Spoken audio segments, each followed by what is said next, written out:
Daniel Cross had always loved quiet places. For years, he traveled as a wildlife photographer, going wherever the road opened in front of him. He enjoyed the peaceful sounds of wind moving through dry grass, the sunsets that painted the sky with soft fire, and the long open roads where a person could hear their own thoughts again.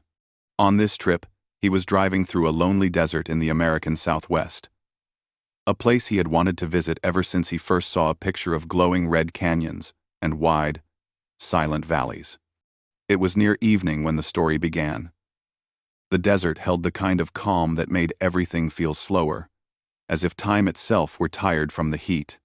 Daniel had spent the entire day photographing wild horses, and now he was heading back toward the small town where he planned to rest for the night. He felt relaxed, even happy. His camera bag sat on the passenger seat, full of the day's memories.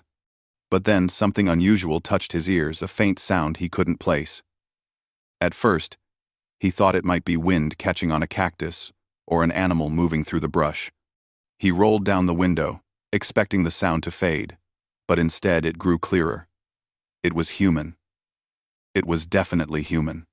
Daniel slowed his old Jeep until it rolled to a stop on the sandy road. He listened again. This time, the sound carried a tone of confusion, maybe fear, but it was distant and muffled. He took a slow breath. Most travelers would have driven on, telling themselves it was not their business. But Daniel was not like most travelers. Curiosity and worry pulled at him. He turned the Jeep toward an old ranch building he had noticed earlier, a long-abandoned wooden structure that looked like it had been forgotten by time. Its roof sagged on one side, and the paint had peeled so long ago that only small flakes of color clung to the boards. The place didn't look welcoming, but the sound seemed to be coming from that direction. The sun dipped low as Daniel parked a short distance away. A soft orange glow stretched across the landscape, touching the broken fence posts and the tall, dry grass. He stepped out carefully, moving slowly so he wouldn't startle anyone. The air smelled of dust and evening coolness. He called out, "Hello? Is someone there?" But no one answered. He walked closer, feeling a strange mix of alertness and concern. And then, through the dim light, he saw something he would remember for the rest of his life. Near the side of the ranch house, 3 young Apache girls were hanging carefully upside down from wide wooden beams. Not tied, not harmed, but positioned in a way that was clearly uncomfortable. They looked more confused than hurt, as if someone had placed them there without explanation. Their hands were free, their clothes were clean, and none of them appeared injured. But the sight was still shocking. It wasn't normal, and it didn't feel safe. Daniel froze, stunned. For a moment his voice caught in his chest. He had expected someone calling for help. Not this. The girls stared back at him, wide-eyed, unsure whether he was a friend or another stranger they needed to fear. The oldest looked around 16 or 17.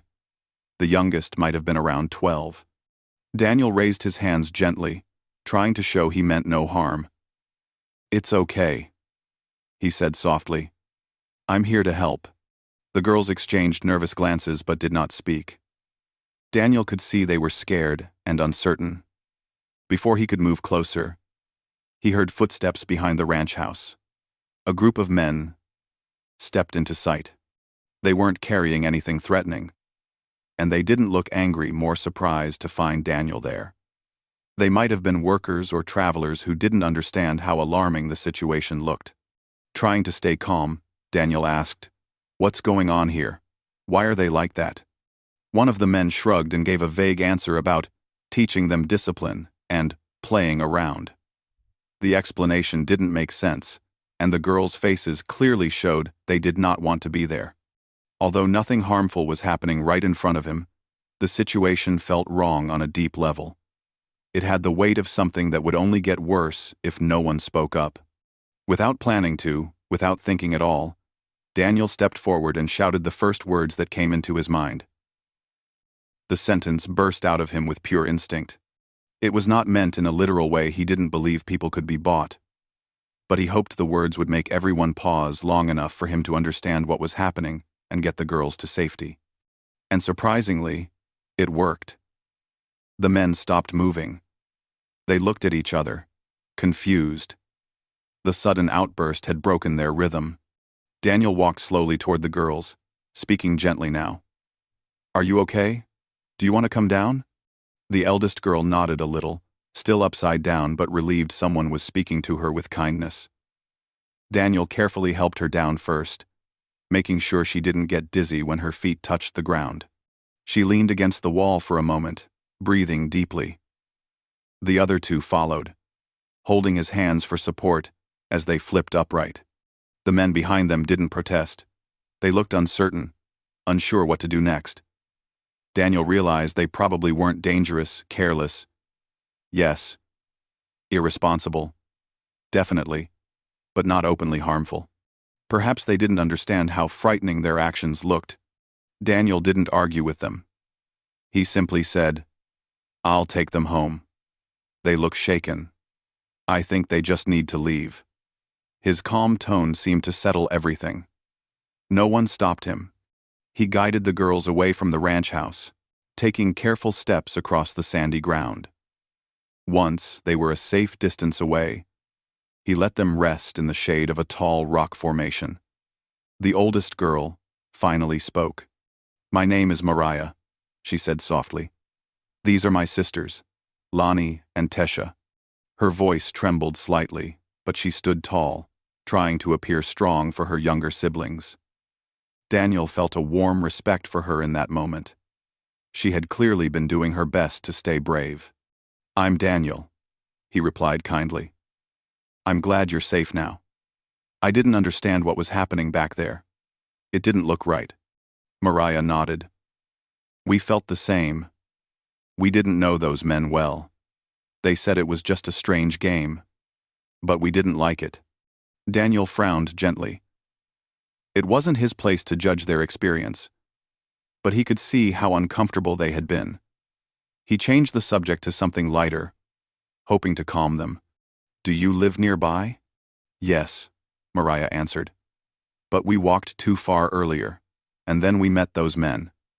We didn't think they would do something so strange." Daniel gave them water from his jeep and let them rest as long as they needed. The sun had almost disappeared, leaving the desert washed in soft purple light. He told them stories about photographing wild animals, which made the younger sisters smile. Lonnie liked the story about a stubborn goat that refused to move from the middle of a forest trail. And Tesha giggled at Daniel's impression of an owl that looked forever confused. Little by little, their fear faded. As they talked, Daniel noticed something on Mariah's arm, a tattoo. It wasn't large, but the design was striking, almost glowing in the fading light. It looked like a mix of flowing lines and shapes that met in the center, like a guiding star. It didn't seem decorative. It felt meaningful, like a story carried on the skin. "That's beautiful," Daniel said softly.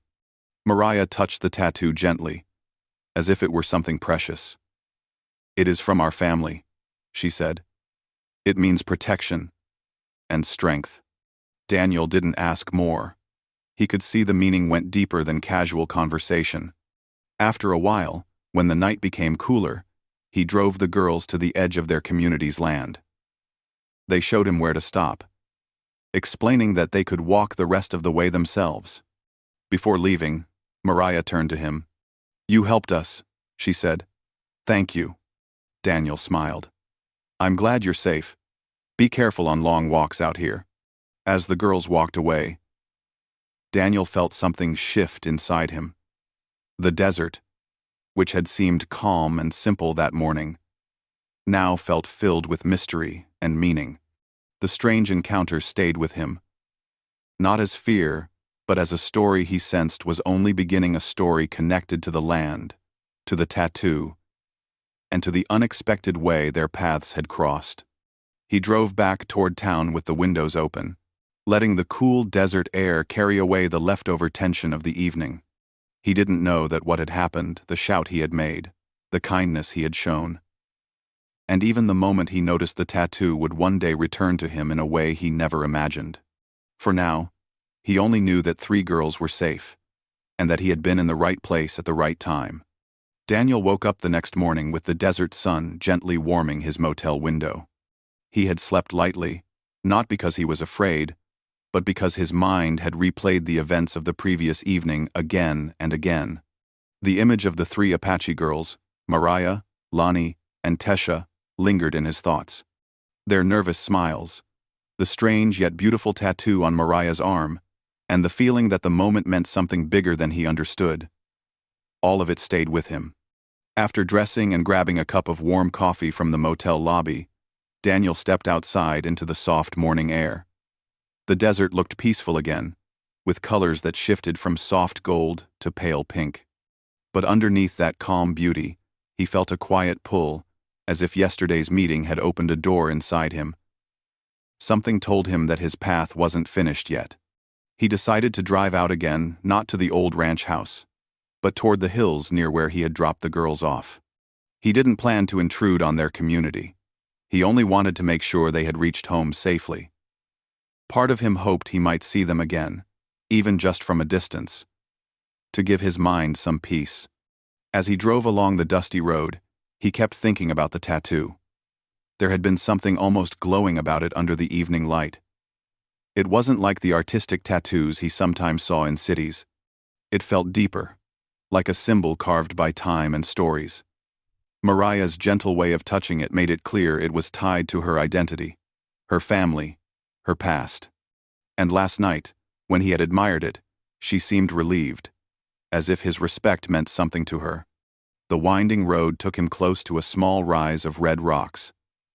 He slowed down when he saw 3 familiar figures climbing over the rocks, their silhouettes bright against the morning sky. He smiled, without meaning to. It was them. He parked the Jeep and stepped out slowly so he wouldn't startle them. The girls noticed him and waved. Mariah was in front, her long, dark hair brushing her shoulders. Lonnie and Tesha followed behind, playfully pushing each other like siblings often do. "You found us again," Tesha said with a bright grin. Daniel laughed. "Or maybe you found me." Mariah walked closer, her expression calm but kind. "We wanted to see if you were still in town," she said. "We thought you might leave early." "I thought the same about you 3, Daniel replied. They sat on a flat rock nearby, shaded by a crooked desert tree. Daniel offered them water and small snacks from his backpack. The girls accepted happily, especially Lonnie, who always seemed the most energetic. For a while, they talked about simple things, animals in the desert, Daniel's photography work, the places the girls liked to explore. Tesha told him about a tall rock she called Thunderstone because it made a deep sound when she tapped it with another rock. Lonnie told him about a small, hidden spring where dragonflies gathered like moving jewels in the sunlight. The calm moment made Daniel comfortable enough to ask a gentle question. "Yesterday was strange for all of us," he said softly. "Are you feeling okay today?" "Minum. And helpin'." Mariah nodded, her face thoughtful but relaxed. "Yes. We're fine. Just confused. We didn't understand why those men wanted to play strange tricks like that." She paused. "But you helped us." "That part we understand." Daniel didn't want to bring back their discomfort, so he shifted the conversation. "Can I ask you something? Only if it's okay." Mariah looked at him with curiosity. "You can ask." "The tattoo on your arm. It seemed very important to you." At once, something in her face softened, as if he had touched on a subject close to her heart. She looked down at the design black lines shaped like a rising path and swirling wind, joined by a circle that seemed to glow from within. "Though it was only ink, it is important," she said quietly. "It was given to me in a small ceremony by my grandmother. She said it is a mark for those who carry strength from the past and guide strength into the future." Daniel listened carefully. "So it's part of your heritage?" "Yes," Mariah said. "But it's also a symbol of protection. Our family believes that people who carry this mark are watched over. It reminds us to make good choices and stay connected to each other. That's beautiful, Daniel said sincerely. Lonnie added, Grandmother says it's like having a tiny guardian on your arm. Tesha nodded, her eyes shining. She said, Mariah is the oldest, so she must carry it first. Daniel's heart warmed. Do you think you'll have one? Someday too? Tesha giggled. Maybe, but I have to stop running around and falling all the time. Grandmother says the tattoo won't stick on someone who can't sit still. Everyone laughed, including Daniel. The girls' joy filled the quiet space around them, turning the once lonely desert morning into something lively and full of warmth. After the laughter faded, Mariah spoke softly. We want to show you something. Come with us. The girls led Daniel along a narrow path between the rocks. It wasn't far, but it brought them to a hidden corner of the desert he never would have found alone. The ground dipped slightly, and a cluster of tall stone pillars stood like silent guardians around a small shaded area. This is where our grandmother likes to sit, Mariah said. She says this place keeps memories. Daniel felt the peaceful energy of the space. The air was cooler here, and a soft breeze brushed his face as if welcoming him. Mariah continued. Last night, after we got home, we told her what happened. She wasn't angry. She said the desert puts people in each other's paths for a reason. Last night, Daniel listened carefully, wondering where the story was going. She said you came to us because you were meant to. Not because of danger, but because of protection. Mariah looked at him thoughtfully. She asked us to thank you again. Daniel smiled, touched. I didn't do anything special. I was just passing by. Mariah shook her head gently. Sometimes passing by is the special part. Daniel didn't know how to respond to that, so he let the quiet settle again. The breeze carried the scent of earth and sage. Lainey hopped onto one of the stones and began pointing out shapes she saw in the clouds. Tesha picked up small, smooth rocks and arranged them in a circle, humming to herself. Mariah sat next to Daniel. She seemed comfortable, confident, as if she trusted him. After a moment, she spoke again in a soft tone. There is something else about the tattoo, she said. Daniel looked at her with interest but remained quiet, letting her speak when she was ready. It's not just a mark for our family, Mariah said. Some people in our community recognize it as a sign that someone is protected not by force, but by unity. It reminds people to treat the wearer with respect. Daniel nodded slowly. So, it's like a symbol that tells others they should be careful with you? In a peaceful way, yes, she said. It means, this person is watched over. This person belongs. Daniel admired the idea. It wasn't about fear or control. It was about connection, about being part of something bigger. He thought about how many people he had met during his travels who longed for a sense of belonging. This tattoo wasn't just ink. It was a promise. Mariah then surprised him by pulling a small notebook from her bag. Inside were drawings and symbols similar to her tattoo. Grandmother wanted you to have this, she said, handing it to him. Daniel blinked with surprise. Yes, Mariah said. She said you may not understand it now, but someday you might. She said you should keep it with respect. Daniel held the notebook gently, feeling the weight of its meaning. I will. I promise. After spending more time together, the girls walked Daniel back to his jeep. The morning sun had climbed higher, lighting the desert in shimmering gold. As they said goodbye, Tesha hugged him without a second thought. Lonnie gave him a shy smile. Mariah gave him a silent nod, filled with trust. As Daniel drove away, he touched the notebook on his passenger seat. He didn't know why their grandmother wanted him to have it, or what meaning it truly held for his future. But he felt peaceful, protected, in a way he couldn't explain. He didn't know that the symbol inside that notebook, the very tattoo shaped by generations, would one day appear again at a moment when he needed help most. He didn't know that this quiet morning in the desert was the beginning of a connection that would change everything. For now, he just knew the girls were safe, the desert was peaceful, and a new story was quietly unfolding in the warm light of day. Daniel spent the next 2 days exploring the desert with a growing sense of peace. The quiet land, the warm wind, and the golden mornings made him feel connected to something larger than himself. He took pictures of birds gliding over cliffs, small lizards sunning themselves on rocks, and the endless stretch of sky that changed colors throughout the day. But even as he enjoyed his work, the memory of the 3 Apache girls stayed close in his thoughts. He often reached into his bag to touch the little notebook Mariah had given him. The pages inside held drawings, symbols, and simple explanations in her grandmother's handwriting. Some of the symbols looked like paths or flowing water. Others looked like stars or mountains. Each one had a meaning about guidance, courage, unity, or protection. He didn't fully understand everything. But each time he read it, he felt calm. He also felt honored that someone he barely knew trusted him with something so personal. On the 3rd day, Daniel planned to leave the town and head to his next photography location, a canyon a few hours away. He packed his Jeep early in the morning and checked out of the motel. But before driving away, he felt a gentle pull in his chest.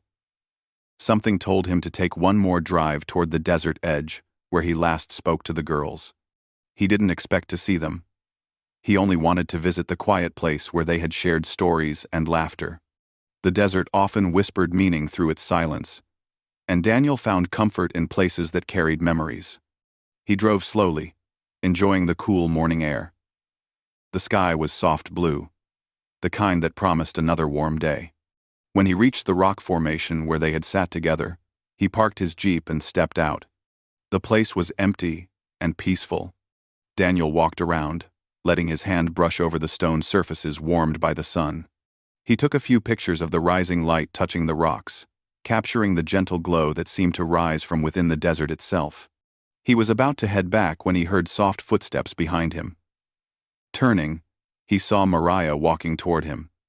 She wore a calm smile, and her long hair moved with the breeze. "You're leaving today," she said quietly. Daniel nodded. "I'm planning to. But I wanted to visit this place again." Mariah looked pleased. "It's a good place to remember." They stood together in easy silence for a moment. Then she asked, "Did you look through the notebook?" "Yes," he replied. "Many times. I may not understand all the symbols yet, but they feel important." "They are," she said. "My grandmother believes people carry symbols like seeds." Daniel liked that thought. Before he could respond, a soft rustling sound made both of them turn. Lonnie and Tesha were running toward them, laughing and waving.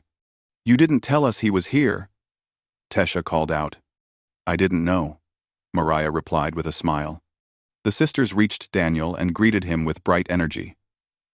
Tesha showed him a shiny stone she had found. Lonnie told him about a tiny lizard she had named Funny Tail. For a while, they all walked around the rocks, enjoying the morning like old friends. But as they talked, Daniel sensed a small shift in the air, a feeling like a cloud passing in front of the sun. He tried to ignore it at first, thinking it was just his imagination. But Mariah noticed something too. Her eyes wandered toward the distance, as if she felt a quiet change. "What's wrong?" Daniel asked softly. Mariah took a slow breath. "Sometimes the desert tells us when something is unsettled." Daniel wasn't sure what that meant, but he trusted her intuition. She had grown up connected to this land in a way he couldn't fully understand. They talked a little more, but Daniel felt the strange heaviness continue to grow. When he finally said goodbye and started walking toward his Jeep, he saw Mariah gently touch her tattoo. It was a small motion, but it carried meaning, like someone checking the presence of a familiar guide. Daniel waved and got into his Jeep. He drove back toward the town, intending to head for the canyon. But halfway down the road, the uneasy feeling grew stronger. It felt like something was following him, not a person, but a sense. A quiet reminder that the day held something unexpected. He stopped the jeep and stepped out, breathing in the warm air. The desert around him was calm. Nothing seemed unusual. He shook off the feeling and continued driving. When he reached the motel parking lot, intending to take one last look around before leaving town, he noticed two men standing near the building. They looked familiar, but he couldn't place them. They weren't threatening, but something about their stiff posture made him pause. As Daniel walked toward his jeep again, one of the men called out, "Hey, were you out in the desert the other evening?"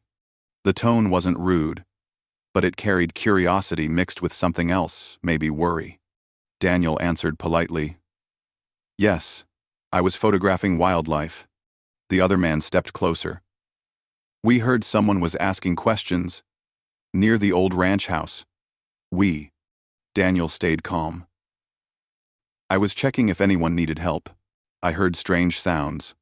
The men exchanged glances. There was no danger in their expressions, but there was tension. Something unsaid hung in the air. After a moment, they simply nodded and walked off without saying more. Daniel felt the unease rise again. He didn't know these men, and they hadn't done anything wrong, but something about the conversation felt incomplete, like a puzzle with a missing piece. He climbed into his jeep, ready to leave town at last. But as he drove out of the parking lot, he noticed a small piece of paper tucked under his windshield wiper. He pulled over and took it off. The note simply read, "Be careful, not everyone likes questions." No name, no explanation. Daniel took a deep breath. He didn't want to jump to conclusions. Sometimes people misunderstood each other. Maybe the note was meant as friendly advice. Still, the uneasy feeling stayed with him. He decided to visit a cafe before leaving town, hoping a warm drink would calm his nerves. He sat down at a small table near the window, watching cars pass by. The cafe was quiet, except for soft music playing. He reached into his bag and pulled out Mariah's notebook. The pages flipped open to the drawing of the tattoo. A circle connected to flowing lines, like pathways that all return to the same center. Protection, unity, belonging. He traced the lines with his finger, remembering how Mariah had touched her own tattoo earlier that morning. Just then, the gentle cafe door opened. Two more unfamiliar men walked inside. They weren't threatening, but their eyes scanned the room in a searching way. When they noticed Daniel, they paused for a long moment before ordering drinks. Daniel held the notebook a little tighter. Was it simple coincidence, or something more? He finished his tea and stepped outside. The warm afternoon washed over him, but the feeling of being watched tugged at him like a quiet thread. As he reached his jeep, he saw something that made his heart beat faster. Not out of fear, but from realization. His passenger seat door was slightly open. He knew for certain he had closed it. He checked inside. Nothing was missing. Not his camera, not his gear, not the notebook. But something had definitely been moved. His backpack was turned sideways, as if someone had looked through it. Daniel stood in the sunlight, thinking carefully. He didn't want to jump to conclusions or assume anything negative. Maybe someone had leaned against the door and shifted it. Maybe it wasn't fully closed earlier. He took a slow breath. Then, almost instinctively, he opened the notebook again. The tattoo symbol stared back at him, peaceful, steady, strong. Daniel whispered to himself, "Protection." He didn't understand why, but something told him the symbol would matter soon. Maybe sooner than he expected. He didn't know yet that the tattoo he had drawn in Mariah's notebook and the one she carried on her skin would become a quiet shield around him in the coming days. For now, the unease remained, soft but persistent, like a small shadow trailing behind him. And Daniel realized that the peaceful chapter of his journey was shifting toward something new, something mysterious, something connected to the desert, the symbol, and the bond he had unknowingly stepped into. Daniel drove slowly out of the town, feeling the warm desert wind move through the open window of his Jeep. The strange feeling from earlier remained like a quiet whisper in his mind, but it was no longer heavy. It felt more like a reminder that something important had started. Still, he couldn't shake the thought of his Jeep door being slightly open, or the note someone had left under his wiper, or the unfamiliar men watching him in the cafe. None of those things were directly troubling, but together they formed a small puzzle he didn't yet understand. As he reached the open desert, the road stretched ahead like a peaceful ribbon. He drove for a while, letting the landscape calm him. Tall cacti stood like gentle guards along the road, and the sky above looked wide and endless. The notebook, with the tattoo symbol, rested on the seat beside him. Every now and then, he glanced at it and felt strangely safe.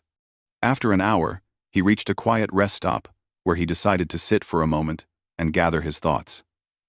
He parked the Jeep and stepped out into the warm sunlight. The desert was almost silent, except for the soft rustle of the wind moving through the dry grass. He found a flat rock nearby and sat down, opening the notebook again. The familiar lines of the tattoo greeted him like a warm friend. He traced the symbol with his finger, remembering Mariah's words. It reminds us that we are watched over. It reminds us that we belong.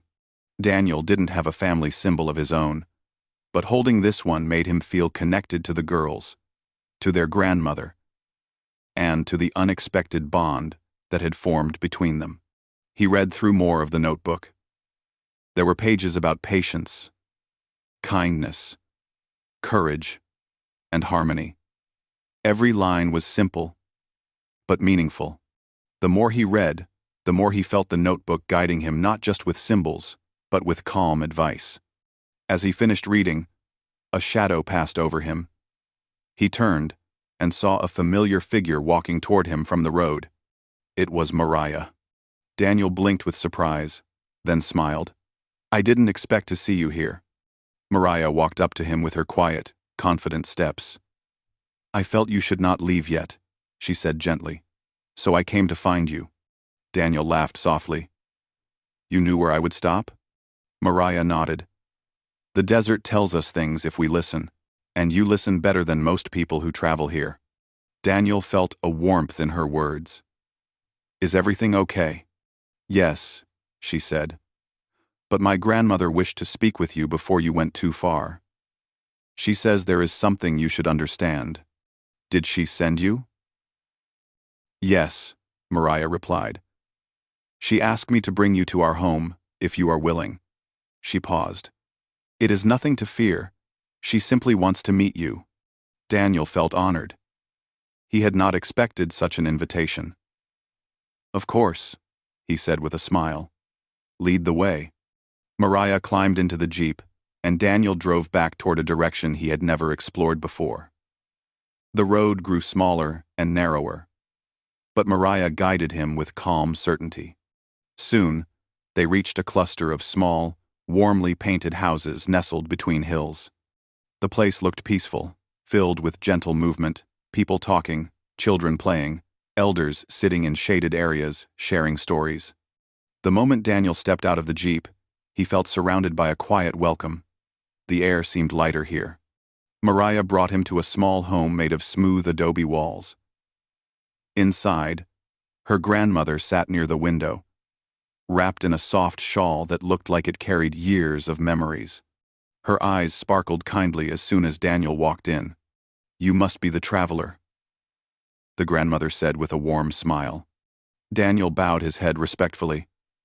"Thank you for seeing me." "Sit, sit," she said, gesturing to a chair. "I have heard much about you." Daniel sat, and Mariah stood nearby, her presence steady and reassuring. The grandmother looked at him with patient eyes. "You helped my granddaughters when the world around them became confusing. You stepped forward with a kind heart. That alone tells me much." Daniel felt humbled. "I only did what felt right." "That is what makes it important," she said. "Many people feel something is right, but they do not act. You did. Quote. Daniel gently placed the notebook on the table. Thank you for giving me this. I've read every page. The grandmother smiled. And what did you feel? Peace, Daniel said honestly. And something else, like guidance. Yes, she replied. That is what it is meant to bring. She leaned forward slightly. The symbol Mariah carries is old. Older than her. Older than me. It has followed our family through many paths. It means unity. It means protection. It means that even in uncertain times, we are not alone. Daniel listened closely, touched by her gentle wisdom. I gave you the notebook because you walked into our story with no intention, but with a pure heart. The grandmother continued. The desert placed you in the path of my granddaughters for a reason. And now the desert continues to guide you. Daniel nodded. I believe that. She studied him carefully. Something is unsettled around you. Not dangerous, simply unsettled. People have been watching you with uncertain thoughts, but they will do nothing, because they saw the symbol in your notebook. Daniel's eyes widened slightly. How did you know about that? The grandmother chuckled softly. My dear, the desert speaks in more ways than one. Mariah added. Some people in the area recognize our family's symbol. They know it means the wearer is not alone. Daniel suddenly understood. The men at the motel, the ones in the cafe, they had seen the notebook, the tattoo symbol. What they thought the symbol meant, he could not guess. But clearly, it had given him a kind of quiet protection, not through force, but through respect and misunderstanding combined. You see, the grandmother continued, you may not be part of our blood, but the moment you carried that symbol with care, you showed you were part of our unity. And unity protects those who respect it. Daniel swallowed softly. So the symbol saved me? In a peaceful way, yes, she said kindly. Sometimes, protection is not a shield. Sometimes, it is simply a reminder to others that a person is guided. Daniel felt the truth of her words settle warmly in his chest. He had stepped into a moment he did not understand. But now, everything made sense. The tattoo he had admired, the notebook he had kept close, the bond he had formed with the girls, these things had moved around him like gentle threads of connection. The grandmother reached out and placed her hand on his.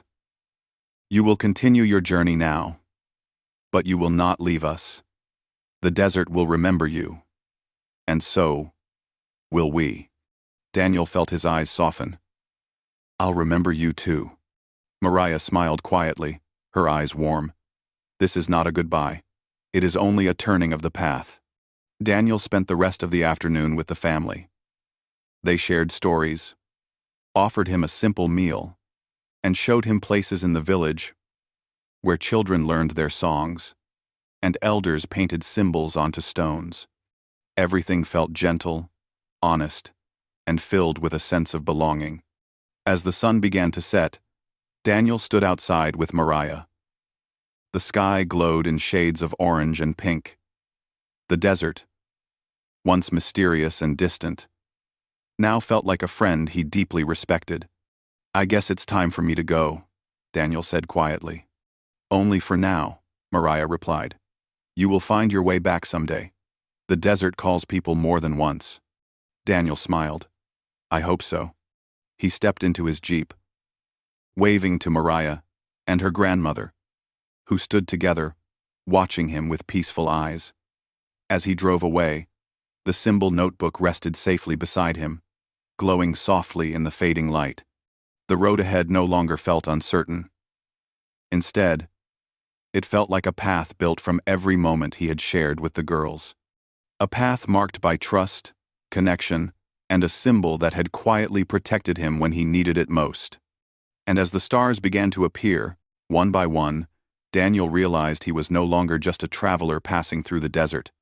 He was part of its story now. And the desert, in its quiet, ancient way, would always remember him.